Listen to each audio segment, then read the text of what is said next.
दोस्तों, जब भी प्रेम की बात होती है तो श्री कृष्ण राधा के प्रेम की मिसाल सबसे पहले आती है। राधा श्री कृष्ण के प्रेम को जीवात्मा और परमात्मा का मिलन कहा जाता है। कहा जाता है कि श्री कृष्ण को केवल दो ही चीजें सबसे ज्यादा प्रिय थी। ये दोनों चीजें भी आपस में एक दूसरे से गहराई से जुड़ी हुई थी। वो थी बांसुरी और राधा। लेकिन किसी को यह नहीं पता कि राधा जी की मृत्यु कैसे हुई। तो आइए जानते हैं। कृष्ण के वृंदावन छोड़ने के बाद से ही राधा का वर्णन बहुत कम हो गया। राधा और कृष्ण जब आखिरी बार मिले थे तो राधा ने कृष्ण से कहा था कि भले ही वो उनसे दूर जा रहे हैं, लेकिन मन से कृष्ण हमेशा उनके साथ ही रहेंगे। इसके बाद कृष्ण मथुरा गए और कंस और बाकी राक्षसों को मारने का अपना काम पूरा किया। इसके बाद प्रजा की रक्षा के लिए श्री कृष्ण द्वारका चले गए और द्वारकाधीश के नाम से लोकप्रिय हुए। जब कृष्ण वृंदावन से निकल गए तब राधा की जिंदगी ने अलग ही मोड़ ले लिया था। राधा की शादी एक यादव से हो गई। राधा ने अपने दाम्पत्य जीवन की सारी रस्में निभाई और बूढ़ी हो गई, लेकिन उनका मन तब भी कृष्ण के लिए समर्पित था। राधा ने पत्नी के तौर पर अपने सारे कर्तव्य पूरे किए और दूसरी तरफ श्री कृष्ण ने अपने दैवीय कर्तव्य निभाए।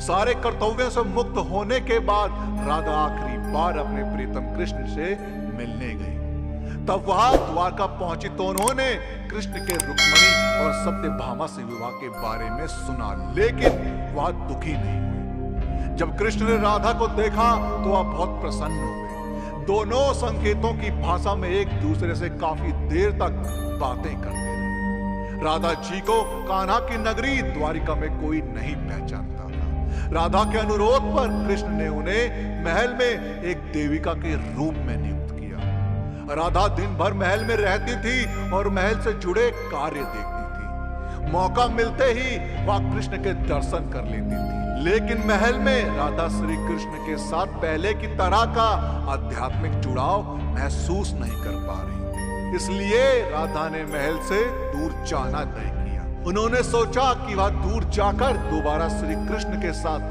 गहरा आत्मीय संबंध स्थापित कर पाएंगे। उन्हें नहीं पता था कि वह कहां जा रही है, लेकिन भगवान श्री कृष्ण जानते थे। धीरे धीरे समय बीता और राधा बिल्कुल अकेली और कमजोर हो गई। उस वक्त उन्हें भगवान श्री कृष्ण की आवश्यकता पड़ी। आखिरी समय में भगवान श्री कृष्ण उनके सामने आ गए। कृष्ण ने राधा से कहा कि वह उनसे कुछ मांगे, लेकिन राधा ने मना कर दिया। कृष्ण के दोबारा अनुरोध करने पर राधा ने कहा कि वे आखिरी बार उन्हें बांसुरी बजाते देखना चाहती है। श्री कृष्ण ने बांसुरी ली और बेहद सुरीली धुन में बजाने लगे। श्री कृष्ण ने दिन रात बांसुरी बजाई जब तक राधा आध्यात्मिक रूप से कृष्ण में विलीन नहीं हो गई। बांसुरी की धुन सुनते सुनते राधा ने अपने शरीर का त्याग कर दिया। हालांकि भगवान कृष्ण जानते थे कि उनका प्रेम अमर है, बावजूद वे राधा की मृत्यु को बर्दाश्त नहीं कर सके। कृष्ण ने प्रेम के प्रतीकात्मक अंत के रूप में बांसुरी तोड़कर झाड़ी में फेंक दी। उसके बाद श्री कृष्ण ने जीवन भर बांसुरी या कोई अन्य वादक यंत्र नहीं बजाया। कहा जाता है कि जब द्वापर युग में नारायण ने श्री कृष्ण का जन्म लिया था, तब मां लक्ष्मी ने राधा रानी के रूप में जन्म लिया था, ताकि मृत्यु लोक में भी वे उनके साथ ही रहे।